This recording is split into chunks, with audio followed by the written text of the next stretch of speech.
Voy a empezar como siempre con algunos avisos y aclaraciones y estaré evidentemente turnando preguntas que me han llegado por Telegram o por email y con preguntas que hagan aquí en las tarjetas con las tarjetas o ahora ya cambió, no tarjeta sino burbujita con un signo de interrogación. Recuerden que sean muy concretos para que salga toda la pregunta, porque si se alargan mucho no sale cortada en las preguntas aquí. A ver, varias cosas a aclarar. Mucho he recibido mensajes, algunos con mucha preocupación sobre las publicaciones de Mauricio Clark. Eh, lo digo en este momento, yo he hablado con Mauricio en privado y creo que dadas las circunstancias que he hablado con él, me voy a mantener al menos de momento todavía en privado. No diré mi opinión al respecto públicamente. Lo que yo les recomiendo es a las personas que verdaderamente están entrando en ansiedad por el tipo de mensajes que está poniendo Mauricio, pues que no los consuman. Pero eso aplica para otras cosas. O sea, hoy hay que ser bastante inteligentes porque estamos consumiendo demasiado material por las redes y todo esto, y noticias y todo esto.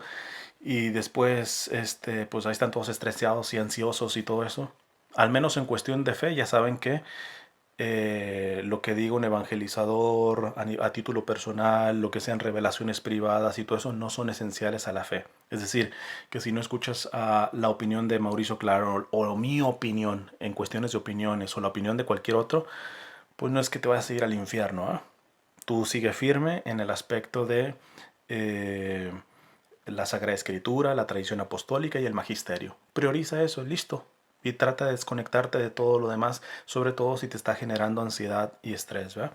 Eso es lo que podría decir a todos los que me están diciendo con respecto a Mauricio Clark, sobre todo los que se están preocupando y entrando ansiosos por el tipo de mensaje. Yo he hablado en privado, como nos lo pide el Señor primero, con él, y en base a lo que he hablado todavía me voy a mantener en silencio o respetando un poquito la privacidad. Simplemente me limito a decirles que si te está causando ansiedad él o cualquier otra cosa, salvo que sea una cuestión esencial, o sea, te causa ansiedad la comida y por eso no estás comiendo, no, pues ahí sí atiéndete, ¿verdad? Entonces, pero en lo demás hay que aprender a saber filtrar lo que estamos consumiendo en los medios de comunicación y todo esto, ¿verdad? Sobre todo cuando ya nuestro organismo no está procesando bien ese tipo de relación con ese contenido y nos está creando un tipo de estrés, una ansiedad que nos está afectando. ¿eh? A ver, entonces esa es una primera aclaración mientras están entrando los demás y mientras dejan las preguntas en donde está el signo de interrogación. Otro aviso, en estos días me di la tarea, sobre todo algunas cuestiones que tenía de salud, pues me he tratado de descansar y y en ese tiempo empecé a recopilar mucho esto de las preguntas y todo eso. Lo he dicho ya más de una vez, pero después de haberme metido a responder todo lo que tenía pendiente en Telegram, en email, ya les mencioné que eso me va a tardar mucho más. Les he dicho de que hay más probabilidad de que les responda si cuando mandan su mensaje o su consulta es breve, van al punto, porque a veces me avientan como 3 libros, o por ejemplo en Telegram que se puede dejar con voz, gracias a Dios Telegram me da una opción para que se vaya más rápida la grabación. Pero se avientan casi pues cuando yo nací. Entonces se los voy a poner en este sentido. Esto sí es nuevo. ¿eh? A la hora de mandarme, piensen que no son los únicos. Esa es la clave. A la hora de tú mandarme un mensaje de correo electrónico o de Telegram, piensa que no eres el único que me va a mandar mensajes. Es decir, ten caridad también para los otros. Si después eh, yo veo necesario ampliar la consulta y preguntarte más, pues ahí sí, te alargas o yo te digo, descríbeme con más amplitud la temática que estemos tratando y ahí sí. Pero de entrada me hacen un gran favor y les agradecería mucho que cuando me contactan tanto en Instagram, digo en Telegram como en email, que son las dos vías para comunicarse conmigo, este, si van al punto, mucho mejor. Me hacen más fácil las cosas y la única cosita que estoy agregando, esto siempre lo había dicho, pero lo que estoy agregando es que siempre piensen en que no van a ser los únicos que me están mandando un email o son los únicos que me mandan a Telegram. Y también lo digo porque ahorita me estoy recordando, entre los mensajes que tenía por contestar, hubo una mujer que terminó ya chantajeándome, ¿verdad?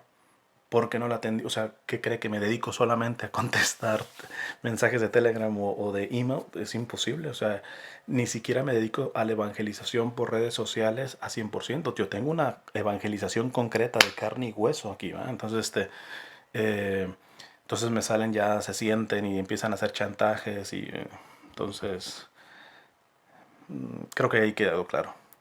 Siguiente aviso, ahorita ya paso, ya estoy viendo que están dejando las preguntas abajo.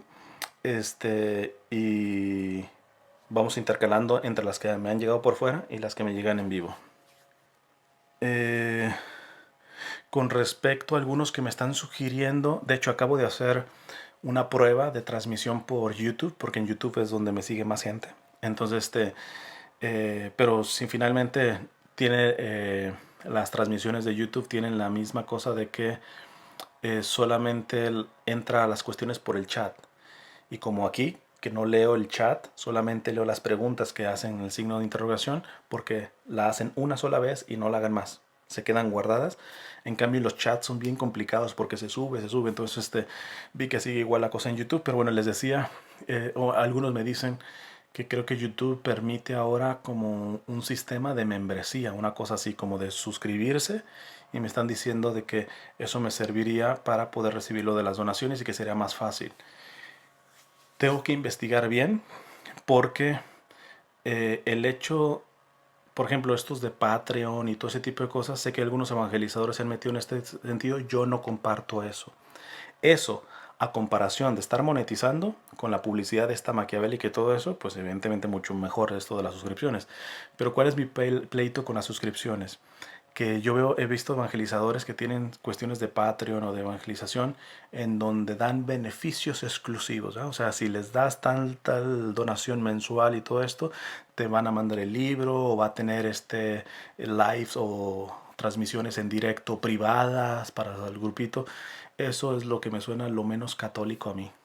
Católico significa universal. Entonces ya si yo me meto en estas cuestiones de suscripciones y todo esto, que voy a decirles, a ver, y va a haber transmisiones y contenido privilegiado y exclusivo, discúlpenme, a mí se me revuelve el estómago hacer eso con la evangelización. ¿De cuándo acá empezamos con una exclusividad, ¿verdad? Del mensaje del evangelio? Si verdaderamente nuestra intención es evangelizador y que llegue al mayor número de personas, ¿de dónde viene que aquí que yo empiece a reservar y por cuestiones de dinero, que es lo peor, a decir solamente los que pagan una membresía de tal? No. Entonces, tengo que analizarlo porque la única cosa que lo vería razonable es por aquellos que me dicen que, por ejemplo, en PayPal yo recibo donaciones y tiene la opción para hacerlo mensual, si tú puedes hacer. Pero sé que algunos, no sé por qué razón, algunas veces se les hace complicado y son los que me están sugiriendo por qué no abres a YouTube y que pongas este sistema de suscripción que ahorita están dando y ahí se da una mensualidad. Pero necesito ver, primero, que no me vaya a poner YouTube publicidad, eso clave. Y segundo, que no, pues tal cual lo tendría que vender así como decir, el que quiera suscribirse así, pero no va a recibir nada exclusivo, porque yo no voy a exclusivizar el aspecto de la evangelización. Es más, aquí otra enseñanza que más de una vez le he dicho, que es una cosa que me repatea en el hígado. Aquí en Estados Unidos tú ves templos y ves en la puerta, en el vitral, donado por fulanito de tal, eso es lo más anticatólico que puede haber. ¿Por qué? Porque para que hayan puesto tu nombre en ese vitral es porque dice cierta cantidad de dinero. Pero ¿qué pasa aquella que no alcanzó a dar todos esos dólares o miles de dólares que valió el vitral? Sino que dio $5, pero eran $5 que eran su vida, era para poder comer ese día. Es más o menos lo de la viuda del evangelio. Y eso no se va a llevar un vitral. Entonces, primero por ahí. Pero segundo, y en esto sí tenemos mejores ejemplos en Hispanoamérica, bueno, prácticamente en Europa, sobre todo medieval, tú ves las grandes catedrales y no ves firmas de nadie. Tú ves los grandes cuadros, los grandes vitrales, no ves firma ni siquiera de quien los hizo, ¿va? ¿Por qué? Porque se entendía esto, que esto es una cuestión eclesial, católica, universal. Entonces, en este sentido, los que me sugieren las cuestiones de suscripciones por YouTube, si la pondría sería solamente para el hecho de aquellos que se les haga más fácil querer dar una donación mensual con el sistema que está manejando YouTube, si es que han tenido problema en hacerlo mensualmente en PayPal, que lo permite. Pero tengo que investigar, porque no quiero que me pongan publicidad y sobre todo que ya de antemano sepan que si llego a poner una cosa de esas, yo no voy a dar cosas exclusivas. ¿Verdad? Porque el que da, ustedes también lo vuelvo a repetir, cuando me entran donaciones trato de no ver quién manda. Inclusive ni cuánto tengo, etcétera, voy sacando dependiendo, que nunca ha sido mucho, en realidad es muy poco lo que me entra de donaciones. Pero em, porque no quiero condicionarme ni condicionar a las personas. Si yo me entero que fulanito de tal ha dado donaciones y de pronto voy a una comunidad y es la comunidad de fulanito de tal y fulanito de tal se me acerca y yo sé que me ha dado donación, pero también tengo que atender a una señora viejita que está ahí esperándome. O sea, la incomodidad de decir, ha donado, etcétera, el sentirse comprometido, no, no, o sea, para mí me trato de cuidar mucho mi libertad a la hora de evangelizar y no atarme con cuestiones de dinero. Así que, como siempre les he dicho también, aquel que me quiera manipular con donaciones, no done. Antes yo se lo regreso lo que me ha donado, pero yo no me voy a dejar manipular. Último aviso, bueno, aviso, por decir una palabra, eh, es mi comentario sobre lo trágico que pasó en Francia hoy. Eh, que es este atentado prácticamente terrorista, porque es eso lo que fue, eh, en el templo de Nuestra Señora de Notre Dame, en Francia, en Nice. Nice, no sé cómo se diga en español. Bueno, ustedes saben, pues es lo que ha salido hoy. ¿Qué tengo que decir al respecto? Primera cosa, lamentarme por las víctimas. Eso es lo más importante. Y al mismo tiempo repugnar que aquellos que están a favor de la islamización de Europa o en contra de la islamización de Europa, este, eh, agarren a las víctimas simplemente como pretexto para su postulado. Eso me parece aberrante. Por eso yo lo primero que tengo que decir es, como católico, mi invitación es a centrarnos en las víctimas, a orar por sus familiares. Evidentemente, personalmente yo los creo unos mártires. ¿Verdad? O sea, que te maten en esas circunstancias son de alguna manera un tipo de martirio. ¿Verdad? Segunda cosa, hoy estaba dándole una información a una chica que me contactó sobre unas cuestiones del beato Iván Mers. Ya saben que he dado algunas charlas de él. Y al estarle buscando el material que me estaba pidiendo, me encontré con una frase de Iván Mers que dice: sería anormal que un católico no fuera perseguido. Esto es bien importante porque, repito, vamos por orden.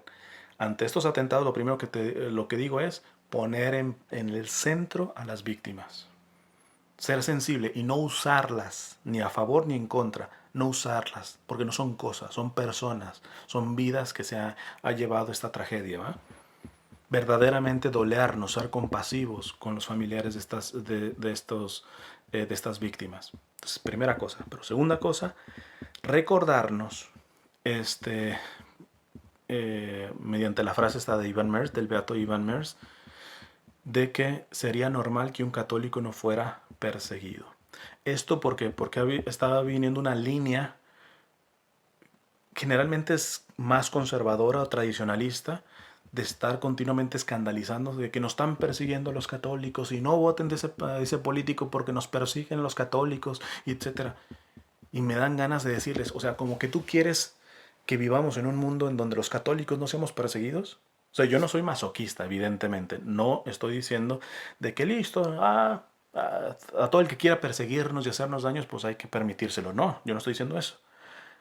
Yo lo único que estoy diciendo es de que el mucho afán porque no nos persigan a los católicos, porque no nos encarcelen a los católicos, porque no nos maten a los católicos, pues ya no es muy católico. Cuando te enfocas en como que si la finalidad es que no fuéramos perseguidos, repito la frase de Iván Mers que me encontré hoy, sería anormal que un católico no fuera perseguido. Entonces, por eso digo, volviendo nuevamente a las víctimas, de alguna forma creo que estas víctimas son al menos un tipo de mártires. Mártir significa dar testimonio. Cuando estas personas están dentro de una iglesia orando, o sea, lo que les costó es precisamente priorizar su vida de oración. Para mí personalmente es un tipo de martirio, ¿verdad? Es un tipo de martirio. Entonces, esa es la segunda cosa que tendría que decir. Y finalmente, la tercera cosa es porque evidentemente se suelta la parte migratoria. No tendríamos que dejar entrar a los musulmanes y todo eso. Yo primero separo. Una cosa es el musulmán y otra cosa es el islamista. Que antes no lo diferenciaba. De hecho, tengo charlas en donde hablo fuerte en contra del Islam, pero estoy atacando, vamos a ir a los islamistas, pero uso el término musulmán. Entonces me llevo entre las patas a un montón de musulmanes y les recuerdo que muchos musulmanes en países musulmanes están protegiendo a los cristianos. Por eso los islamistas inclusive matan a propios musulmanes. ¿O no se acuerdan a los que ISIS les cortó la cabeza en Egipto? Entre ellos había un musulmán, que le dieron chance inclusive hasta de salir, pero quiso ser solidario. Entonces, eh, o inclusive hay otro término, yihadistas también. Islamistas, yihadistas, terroristas, esos son los términos que tendrían que ser. Pero el Islam, no el islamismo, el Islam eh, y los musulmanes, hay que reconocer que, bueno, lo veíamos en los misioneros, la hermana Guadalupe, como decía que en Siria antes de la guerra, católicos, cristianos y todo y musulmanos se llevaban bien, ¿no? Entonces, yo ante esto, ¿qué puedo decir? Que no hay que generalizar, no hay que generalizar. Primero, si vamos a acusar de que están entrando muchos musulmanes a Europa y todo esto, habría que decir si no tenemos un tanto de culpa nosotros. ¿Por qué? Ya lo hablé de hecho eso en un video. Europa es una sociedad de viejos. Empezamos con abortos, empezamos con anticonceptivos y todo eso. Ah, no, pues ahora los malos son los musulmanes porque ellos no andan con esas tonterías. Y están poblando nuestros países en Europa y están creciendo y creciendo. Porque si no entraran ya estarían casi cadavéricos los países europeos. Entonces es como agarrar un chivo expiatorio. Es una falta de autocrítica que tenemos los occidentales. O sea, ahora los males son los migrantes musulmanes. ¿Por qué? Porque nosotros hemos sido egoístas como sociedad occidental y nos hemos envejecido, ¿verdad? Entonces, en ese sentido, pues creo que primero yo llamaría a la autocrítica, ¿verdad? Y segundo, reconocer que, mira, eh, se ve como amenazas a los musulmanes, a los migrantes musulmanes, pero están llegando a pueblos cristianos. Si verdaderamente fueran pueblos cristianos, más bien tendríamos que decir, qué bueno que llegan musulmanes. ¿Por qué? Porque habrá forma de convertirlos a la fe católica. O sea, yo en realidad me alegro cuando una persona se me acerca y sé que es atea o de musulmana, etcétera, porque evidentemente no la instrumentalizo, porque no tenemos que hacer un proselitismo, sino, como dice Benedicto XVI, la evangelización es por atracción, pero me llama la atención, me agrada relacionarme con gente que no es católica en este sentido. Porque fuera de proselitismos es una opción. Entonces, yo digo, cuando tú ves apanicados a los católicos, nos están entrando los musulmanes, pues va, ¿de qué tamaño es tu fe? O sea, en vez de alegrarte, qué bueno. ¿Por qué? Porque están entrando a mi país y esto me va a exigir dar testimonio para poder convertir. Pero no, están todos menos musulmanes. Pues lo único que estás dejando ver es que quieres proteger pedazos mediocres de una fe vivida mediocremente. Eso es lo que dejan, o sea, dejan ver el cobre. Se creen como los grandes defensores de la Iglesia Católica y de nuestra doctrina. Por eso hay que sacar a los musulmanes. No, lo que están dando es dejando ver el cobre. Están dejando ver precisamente la mediocridad de su fe. Porque si tuvieran una fe fuerte verdaderamente, no le tienen miedo a la migración, aunque venga de musulmanes, ateos o lo que sea. Porque si sabemos que Jesús es la única verdad, que Él tiene el poder de mover corazones, ¿cuál es el problema? O sea, pero el problema está en que, y estos son los que se pintan como, no, no, somos súper católicos y por eso queremos sacar a los musulmanes. No, si eres súper católico, convierte a los musulmanes.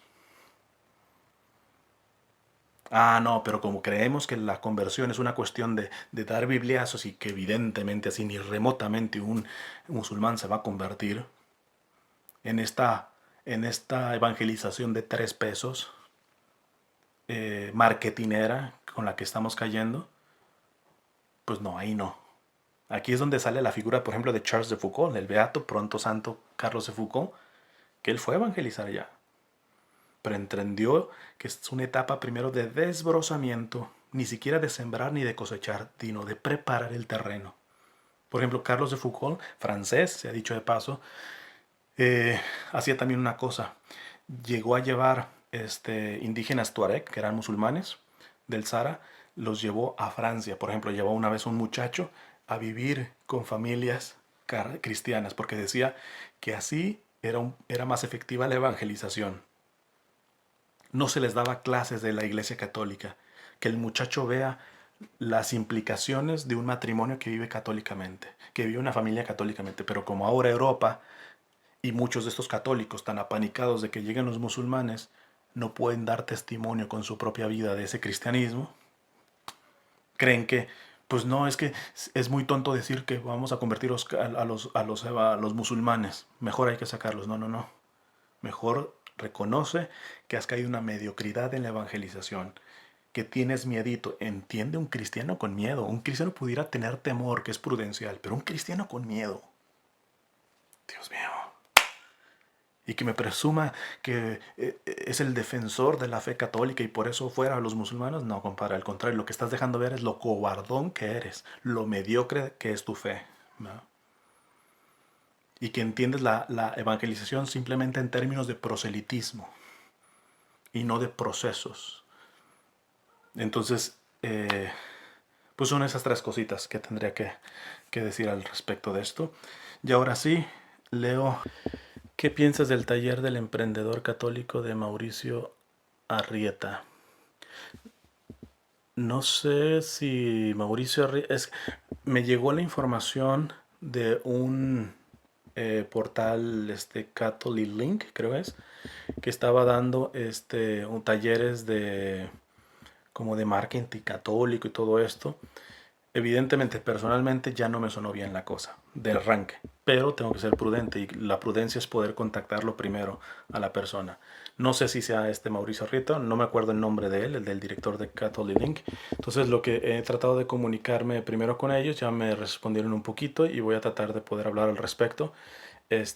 Quise poder informarme de esos cursos porque ya de antemano les digo que hay cuestiones morales eh, que nos impide adherirnos a ciertas reglas del marketing o del mercadeo, de la publicidad, como se maneja hoy socialmente.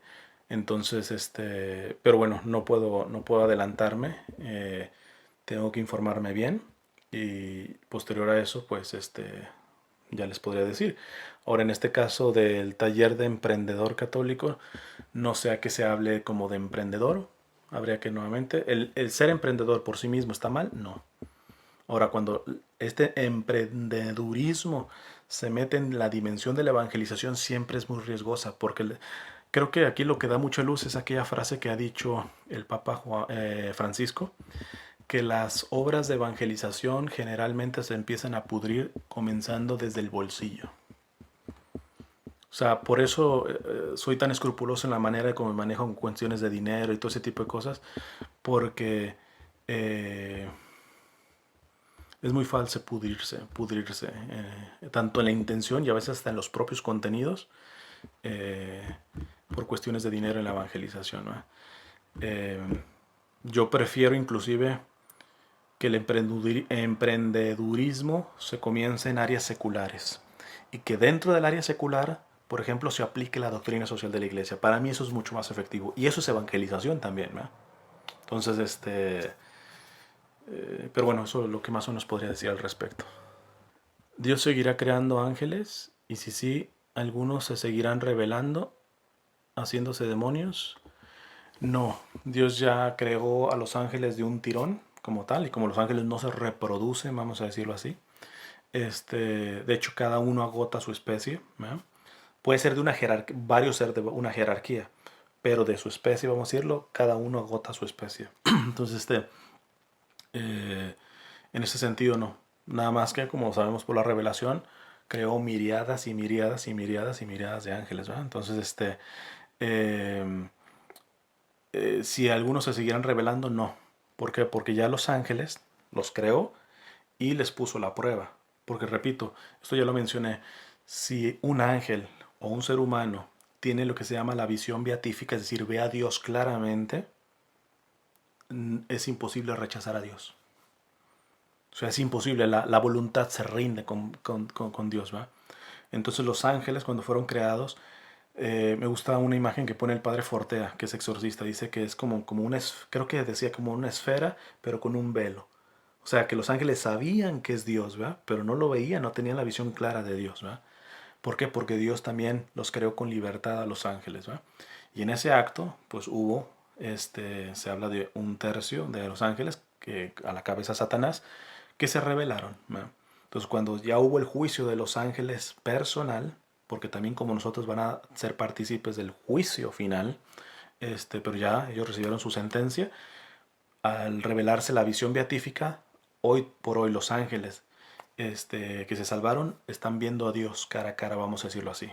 Y repito, cuando pasa eso es imposible negar a Dios, es imposible ofenderlo, o sea, es imposible caer ya, es imposible.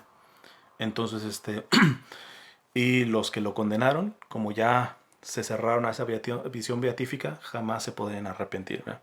Entonces, estrictamente, los ángeles, algunos se seguirán revelando, no pueden. Porque los ángeles que ya no se revelaron están salvados. Si están salvados, tienen ya han tenido el regalo de la visión beatífica de Dios. Y quien tiene la visión beatífica de Dios no puede negar a Dios. Es imposible, ¿no? Se rinde automáticamente uno a ellos. Cristian, ¿por qué la pornografía y la masturbación es pecado mortal? Porque se distorsiona, en cuanto a la masturbación, se distorsiona la dimensión del cuerpo personal, y en cuanto a la pornografía, se distorsiona la dimensión del corporalidad del prójimo.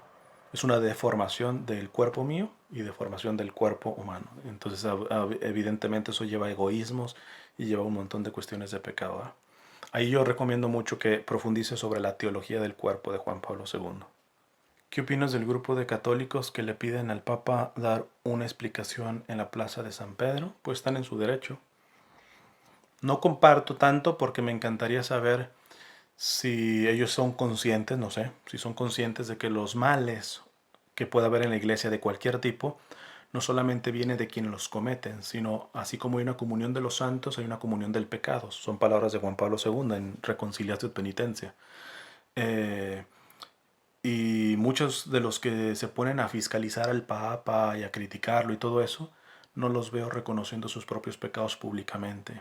No los veo con una actitud humilde como la que tenía Santa Catalina de Siena, que corrigió al Papa de su tiempo, pero al mismo tiempo ella decía que los males de la iglesia venían por sus propios pecados. E inclusive ella se definía como nada, ella decía, yo soy nada con pecado encima.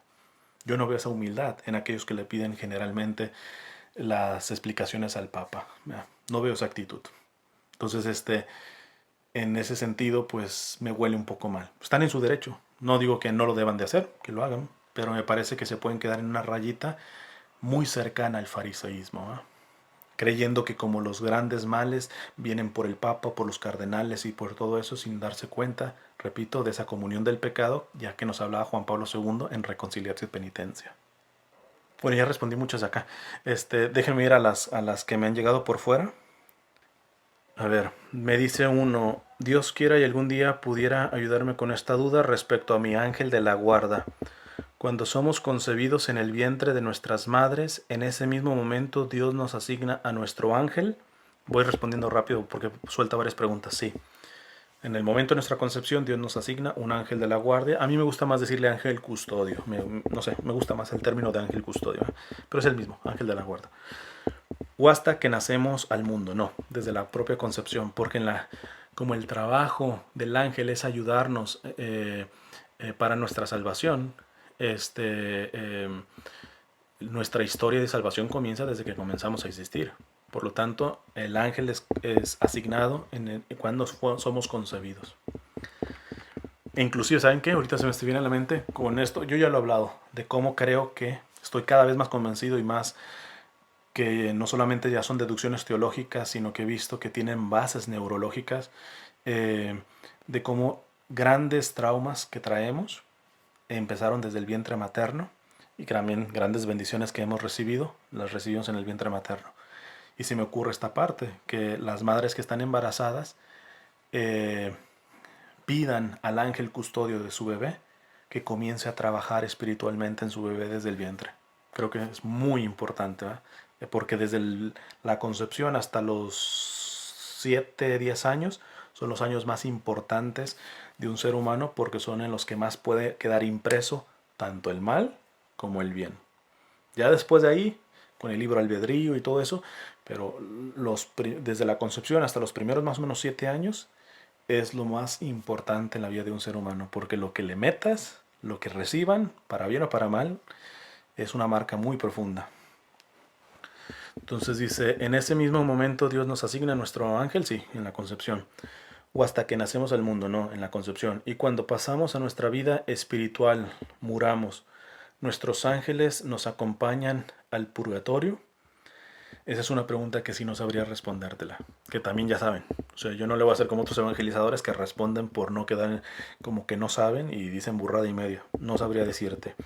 El sentido común me dice que sí te acompañan de alguna forma, ¿va? Al purgatorio.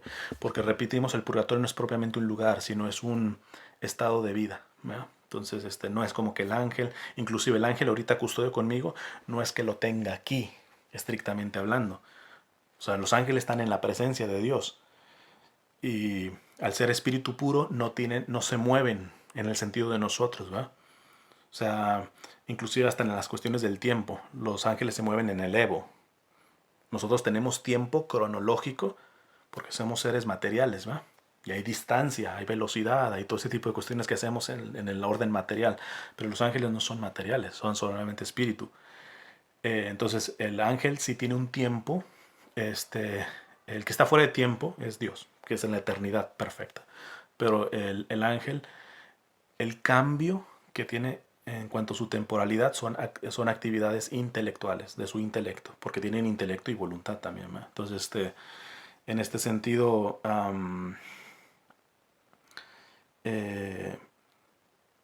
no es que estén físicamente aquí conmigo, porque no tienen físico, no tienen cuerpo. Entonces, y en el purgatorio igual, no es que dejen el cielo para visitarnos en el purgatorio, ¿eh? Entonces, es un poquito complicado porque estamos tocando con cuestiones que son misterios y con cuestiones que vale la pena profundizar a nivel teológico, pero siempre entendiéndonos que el misterio es mucho mayor, ¿eh? Mucho mayor.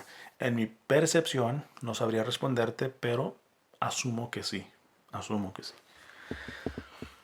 Entonces dice, nos acompañan al purgatorio, están con nosotros o ellos como no tienen culpa, Dios los llama al cielo y ya terminaron su labor y Dios les asigna a otra persona a cuidar en este mundo o ya se quedan en la gloria de Dios. No, en nuestro ángel custodio será exclusivo, ¿no? Vamos, Dios nos recicla ángeles custodios, ¿no? Gracias por tomarse el tiempo de leer, que Dios los siga bendiciendo, listo. Respondí esa pregunta. Déjenme responder un par más de las que lleguen por fuera. Dice, hola Cristian, voy a cubrir el nombre, llevo varios años escuchándote y necesito que me orientes. Hace tiempo que siento el llamado de Dios para corregir mi vida, pero estoy en pecados mortales y uno de ellos es vivir en pareja sin casarse, y Él no quiere casarse.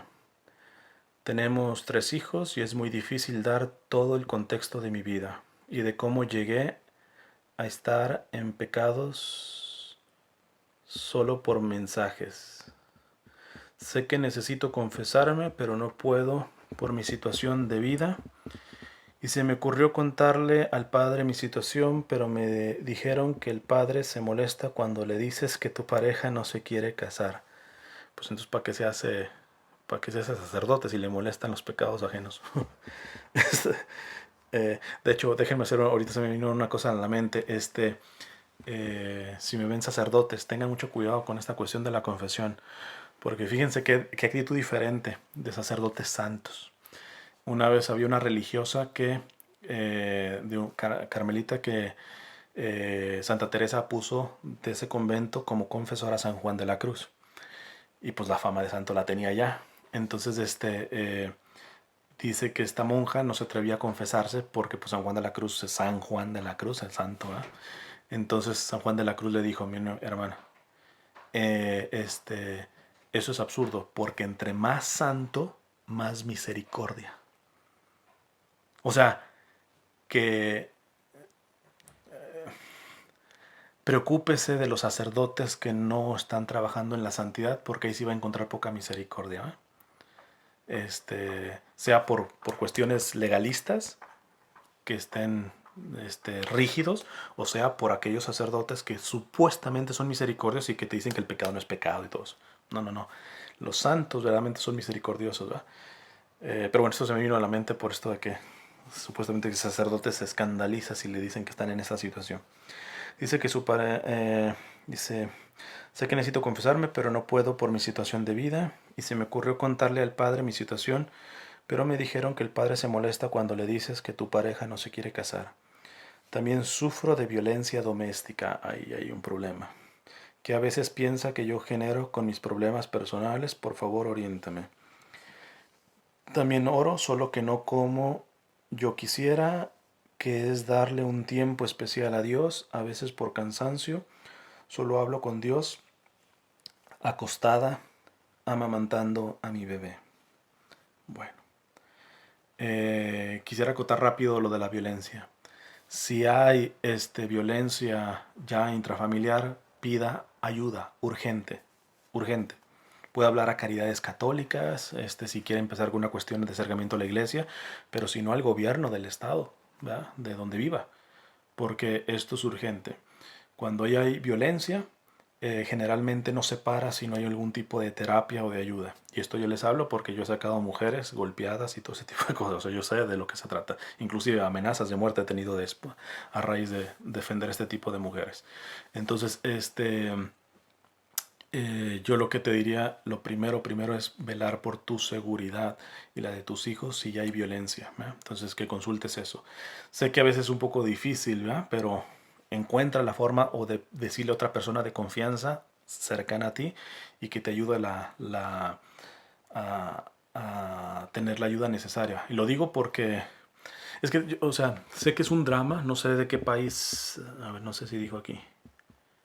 Por ejemplo, si es acá en Estados Unidos, sí te recomiendo ir a los servicios sociales porque generalmente se apoya mucho a la mujer y a los hijos y en violencia, e inclusive si no tienes documentos hasta es una de las condicionantes que pudieras arreglar hasta papeles cuando hay una violencia, ¿verdad? Pero pues, te protege mucho. Aquí en los Estados Unidos en esta parte hay que decir que es un gran país en este sentido. Entonces, y ponen restricciones y todo eso. Sé que en muchos países de Latinoamérica denunciar es casi ponerte la soga al cuello, ¿ah? Porque pues van por ti y el gobierno no hace nada, ¿ah? Entonces, pero algún tipo de ayuda. O sea, lo que yo te digo es, si me suena de que si hay violencia intrafamiliar, ahí ya no se tiene que pedir ayuda urgente. Ahora, en cuanto a tener vía de oración, repito, pues si no te da el tiempo de tener un momento específicamente para él, mira, estás hablando de acostada amamantando a tu bebé, bendita oración esa. Empieza a hacer oración con cada actividad que tú tengas, ¿verdad? Y llegará el momento en donde sí puedas darle, aunque podrías darle, no sé, levántate 5 minutitos antes de lo normal y eso se los das al Señor, ¿verdad? Y de ahí en más, hacer oración, en cada circunstancia. De hecho, la última charla que subí sobre, creo que le llamé orar o rezar, puede ayudar también al respecto. ¿Qué opinas de que algunos padres den fechas de la llegada de Jesús? Pues que no hay fundamento, a lo menos serio, bíblico, para dar fechas. Y muy riesgoso. ¿Cómo explicarle a alguien en la parte del catecismo que dice las demás religiones tienen una semilla de verdad, me imagino? es de que evidentemente hay una ley natural que Dios ha puesto en la conciencia de todo ser humano. Y mediante esa ley natural, con dificultades, pero podemos llegar a ciertas verdades, ¿va? Entonces, a desarrollar ciertas verdades. Y en este sentido, pues sí. O sea, aunque uno no sea católico, lo que sea, uno puede ver semillas de verdad en, en otros pueblos, ¿va? Y precisamente es ahí que cuando se recibe el mensaje ya de la verdad revelada, que es la verdad verdaderamente completa, que esa sí tiene que ser por la revelación, verdaderamente toma sentido esa verdad. De hecho, coopera por esa verdad que han tenido. Voy a ponerles un ejemplo. El, eh, los indígenas en México usaban en el matrimonio para ver el grado de unidad que concebían el matrimonio ellos, la unión del ayate del hombre y el huipil de la mujer lo amarraban. Eso lo vieron los misioneros y hasta el día de hoy, por ejemplo, en México se usa mucho que en las bodas se les ponga el lazo. Eso viene desde los indígenas. O sea, eso no es así como puramente católico, ¿no? Ahí hay una verdad. ¿Por qué? Porque los indígenas, aun cuando no tenían el sentido del matrimonio sacramental, sin lugar a dudas entendían el grado de unión que hay a la cuestión del matrimonio, al punto de ponerlo con la unión del ayate y del huipil. La iglesia después puso el, el lazo, ¿va? Entonces, por decir alguna cosa de estas, ¿va? ¿Piensas que las quemas de iglesias continuarán?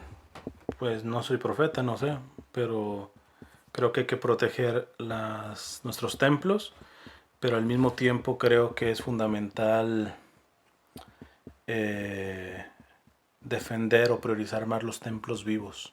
Es decir, porque es que honestamente, cuando veo que católicos más se rasgan las vestiduras porque se quemó un templo, que les digo, yo mismo me las rasgo en el sentido de que eso está mal, ¿no?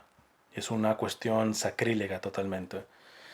Pero esos católicos no se duelen de, por ejemplo, hablando de la temática migrante, de los que mueren en las fronteras, de los que mueren ahogados quedando intentar escapar de violencia, de crimen, de miseria y todo esto. Y esos templos vivos, vivos de Cristo, que un católico de eso no se escandalice, más aún algunos hasta de alguna manera digan, pues eso se merece, ¿verdad? Por no entrar legalmente, porque los he escuchado, no estoy diciendo cuestiones imaginarias, ¿eh? Es ahí donde yo digo, no, hombre, o sea, una reverenda hipocresía aquel que se duele por la quema de un templo de madera o de concreto, de lo que haya sido, y no se duela de la humillación que pasan templos vivos, que son sus hermanos, su prójimo. Entonces, mientras uno entienda estas jerarquías, de que evidentemente vale más el cuerpo vivo, esas piedras vivas que habla creo que San Pedro en una de sus cartas, que somos piedras vivas, mientras prioricemos eso, ya evidentemente eso no quita que no defendamos nuestros templos. Lo que me parece hipócrita es que defendamos nuestros templos y que permitamos que aplasten las piedras vivas, los templos vivos, que son generalmente los más pobres, los más excluidos, los más vulnerables, ¿no? El otro día me confesé y más tarde le dije a mis padres algún pecado que había confesado y a mi madre unas cosas que me dijo el sacerdote. Todo esto sin saber sobre el secreto de confesión. Al enterarme sobre este tema me he empezado a preocupar. ¿He cometido algún error? Muchas gracias. Bueno, primero aclarando. Lo que les recomiendo, si me recuerdo a la hora de subir esto a YouTube, pongo en el enlace, en la descripción, el enlace de una charla que hablo sobre el secreto de confesión. Si no, busquen, pongan secreto de confesión, Cristian Huerta y les tiene que aparecer la charla.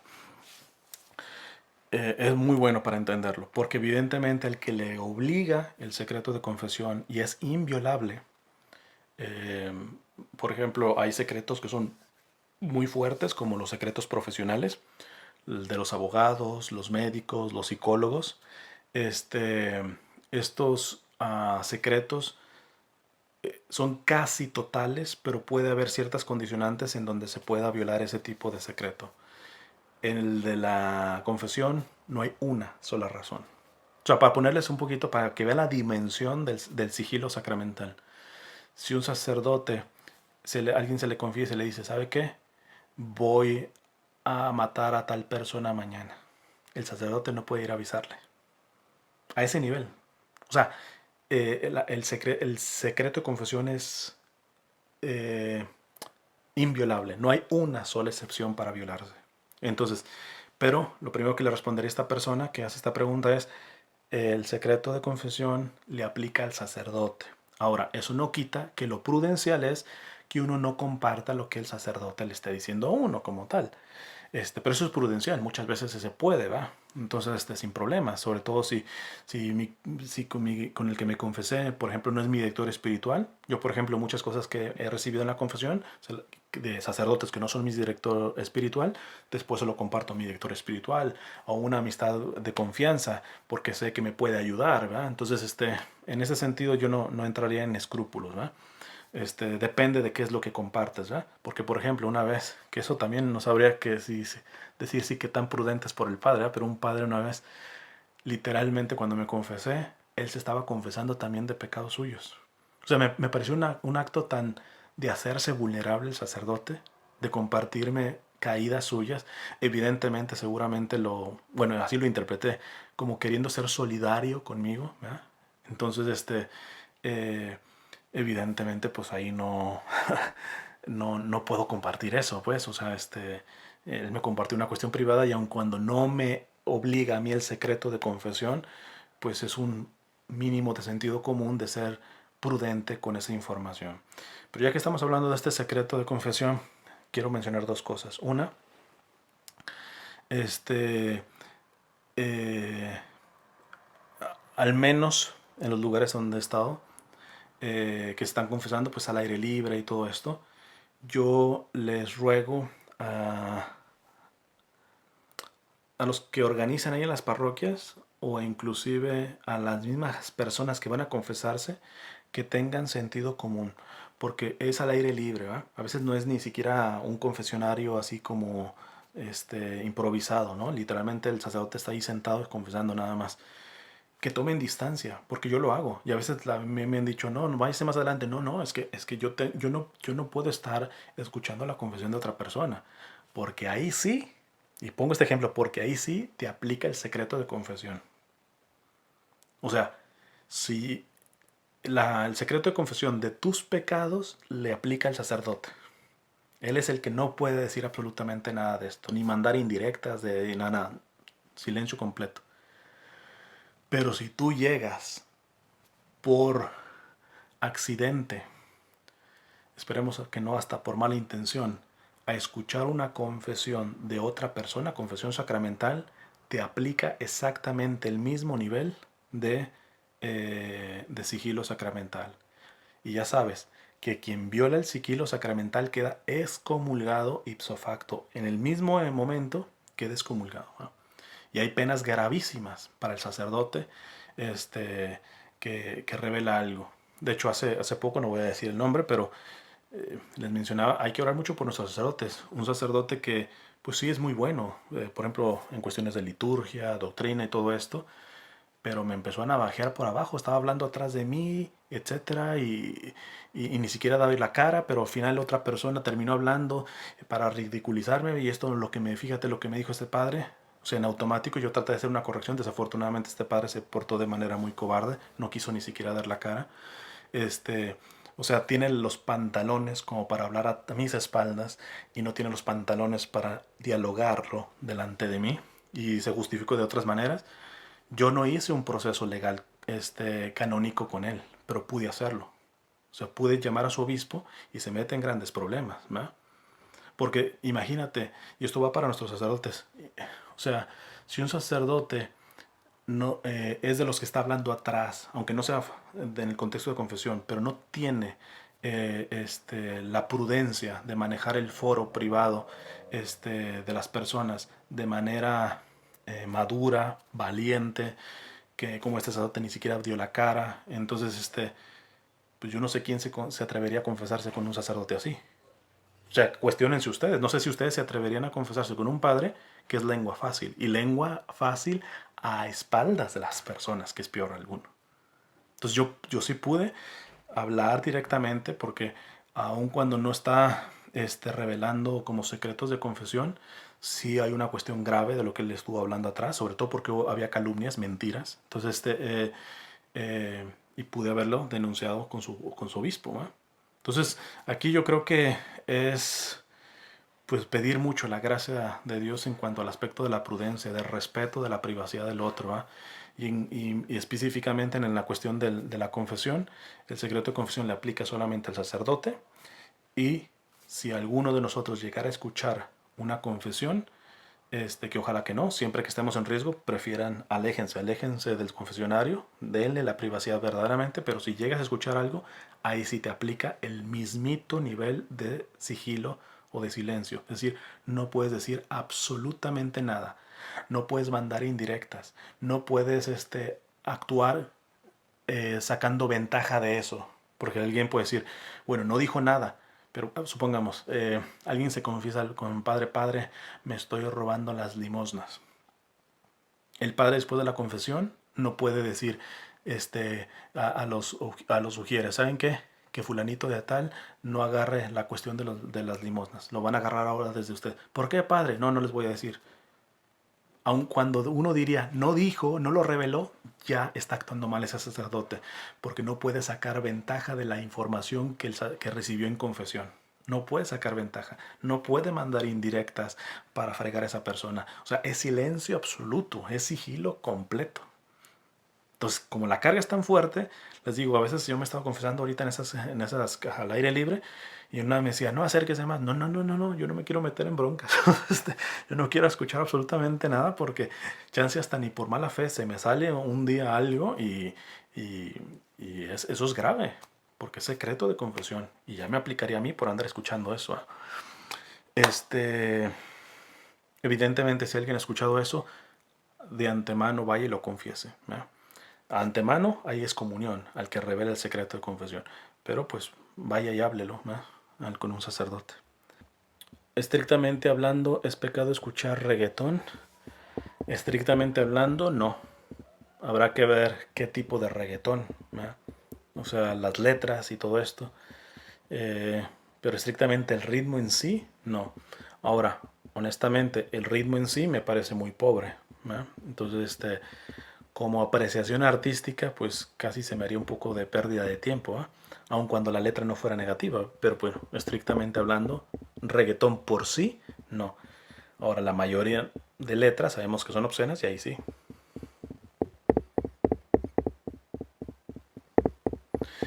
Y digo también sí en el sentido de no hace el pecado el escuchar por el escuchar, ¿no? Habría que ver mucho el contexto de por qué se escucha, ¿eh? Entonces, si, no sé, tengo que hacer, bueno, de hecho yo di un día un tema sobre los mensajes subliminales en la música y todo esto, y, sí, y me puse a escuchar algunas letras, ¿no? Entonces estaba pecando en eso, ¿no? Pues evidentemente fue una escucha en el sentido de estudio de las letras precisamente para hablar al respecto de eso. Entonces tenga mucho cuidado también, repito, en esta espiritualidad que es como hasta aquí es pecado, hasta aquí no es pecado, etcétera. Tenemos que ser mucho más amplios, ¿verdad? En nuestro discernimiento. ¿Está bien casarse al aire libre estos días por el COVID o es mejor esperar para que sea misa regular?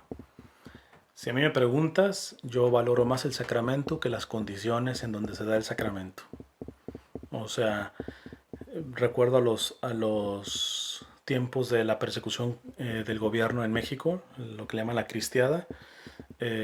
Literalmente muchos se terminan casando en cuevas.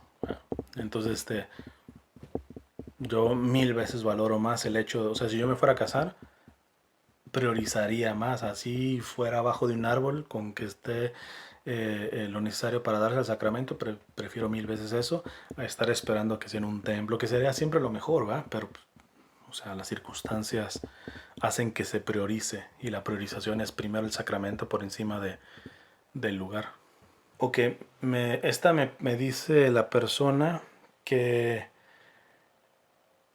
preguntó a un evangelizador, parece que en un en vivo, no voy a decir el evangelizador, este, que si se pueden casar los primos, y el evangelizador le dijo que no, que era un pecado y que todo este tipo de cosas. Por eso no digo el nombre del evangelizador, pero está equivocado el evangelizador. Este, les voy a poner los niveles de cómo la iglesia lo maneja esto de casarse con consanguineidad, ¿verdad? Es la cuestión, el ser consanguíneo, compartir una línea de sangre, vamos a decirlo así. En donde no hay dispensa, es decir, simplemente no se puede casar, es con padres. O sea, yo no me puedo casar ni con mi mamá, mucho menos con mi papá. Pero no te puedes casar con padres, con tus padres biológicos. No te puedes casar con tus hijos. No te puedes casar con tus nietos. Y no te puedes casar con tus hermanos. Estos son en donde no hay excepción, no hay dispensa. En este sentido, ahí sí estamos hablando de pecaminosidad, ahí sí estamos hablando de pecado. Si tú te casas con tu padre, o con tus hijos, o con tus nietos, o con tus hermanos, ¿verdad? Es que, evidentemente, yo creo que más de uno está escuchando, pero ¿quién se le ocurre? Pues siempre hay su loco, ¿eh? Entonces, pero ya hasta te suena en la cabeza, o sea, ni siquiera con cuestiones de iglesia, o sea, que uno se case con su padre, o con su hijo, con su nieto, con su hermano, pues no. Ahora bien, donde entra la parte de las dispensas, que aquí es donde se equivocó este evangelizador al decir que es pecado, que no se puede casar con primos, tíos, sobrinos y primos pueden tener un tipo de dispensa. Entonces, eh, en estos sentidos, yo podría casarme con algún tío o una tía, por ejemplo, tendría que someter en la preparación a un tipo de dispensa por parte de la iglesia. Igual con una sobrina o con alguna prima, ¿no? Evidentemente no es lo que recomienda la iglesia, pero no es cierto lo que dijo este evangelizador de que está prohibido, no es cierto. Lo que está prohibido es casarse con padres, hijos, nietos y hermanos, ¿no? Con tíos, sobrinos y primos puede haber dispensas, ¿no? En el caso, por ejemplo, de los primos segundos, ya no aplica lo de la causa de consanguinidad. En eso ni siquiera necesitas dispensa. Primos segundos, ni siquiera necesitas dispensa. Si son primos primeros, ahí sí necesitarías dispensa, pero pudieras casarte con algún primo. De hecho, yo tengo una charla, bueno, un video, perdón, de una entrevista que le hicieron a un matrimonio que son papás de una amiga y ellos son primos lejanos. Y entonces, cuando estaban diciendo eso, yo estaba diciendo, ojalá que Verónica aclare esta cuestión, ¿verdad? Porque no vayan a creer que así, nomás primos y punto, y nos aventamos y todo esto, sino que son primos lejanos. Pero aun cuando fueran primos cercanos, es decir, primos primeros, también no hubiera problema, pero ahí sí tendrían que haber puesto el proceso de una dispensa, ¿verdad? Entonces, resumen, no te puedes casar nunca, ahí sí está prohibido, con padres, hijos, nietos y hermanos. En caso de tíos, sobrinos y primos primeros, puede haber dispensa. En el caso de primos segundos o tíos segundos y todo esto ya más muy lejanos, ahí ya ni siquiera necesitas dispensa, ya no aplica esta parte de la consanguinidad. Puede aplicar otras cosas que también son que impiden el matrimonio, porque no solamente las cuestiones de sangre pueden ser un obstáculo al casarse, sino hay otras razones más, ¿no? Entonces también habría que revisar allá, pero ya sería por otras razones, no por consanguinidad, ¿no? Hola Cristian, dice su nombre, una seguidora tuya de YouTube. Estoy leyendo el libro que recomendaste en uno de tus videos, La fuerza del silencio, y me gustaría preguntarte, ¿tú te crees contemplativo? Bueno, hace varias preguntas, voy respondiendo para que no se me olvide. ¿Tú te crees contemplativo? Yo no me creo contemplativo, pero sí anhelo tener una vida contemplativa. Evidentemente, contemplativa activa, porque estoy dentro del mundo, ¿eh? No soy un monje. Pero sin lugar a dudas, lo deseo y intento trabajar, sí. Pero no creo tener la osadía de decirme contemplativo. Inclusive, fíjense, hasta con cuestiones de la fe católica. Yo me digo católico, pero con temor y temblor. A mí verdaderamente da un poquito de penita ver evangelizadores que nosotros los católicos, o estaba escuchando una vez a uno que decía, los buenos somos más. Hombre, chance y sí, él es santo y bueno y él es católico perfecto y toda la cosa y todo, como va a decir, que el modelo, nosotros los que sí somos católicos y todo eso, a mí me tiemblan las piernas. Me digo católico, pero les digo, cuando digo católico, con temor y temblor, porque todavía el término católico me queda muy grande. Necesito más conversión. Entonces igual con la parte contemplativa. Creo que llevo un tipo de vida también contemplativa, pero tanto como para tener la osadía de presumir de contemplativo, no sé. Si lo llego a decir, también lo diría con temor y temblor. ¿Cómo pueden uno hacerse contemplativo? Pues llevando, sobre todo, yo creo que la clave está en el silencio. Si está esta persona leyendo La fuerza del silencio, ahí el cardenal Sara le va a decir mucho. Creo que nunca he sabido cómo lograr la contemplación y me gustaría mucho. No sé si me puedas dar un breve consejo dentro de tu limitado tiempo. De antemano, gracias y que Dios te bendiga. Creo que el silencio es clave. También he hablado de que estoy traduciendo un retiro de En paz descanse Monseñor Enrique Suárez y mucho de su contenido va a ayuda a esta cuestión. Espero que me tengan también paciencia porque apenas solamente he transcrito la primera charla, que era un poco más de una hora de charla, y me llevó casi como 4 horas. ¿Verdad? Yo creía que máximo me iba a llevar el doble, ¿verdad? Pues la tengo que escuchar y tengo que ir parando, pero es que a veces uno se para y la frase era más larga y para el contexto, entonces no solamente uno está traduciendo literalmente, sino tiene que hacer que se entienda el mensaje.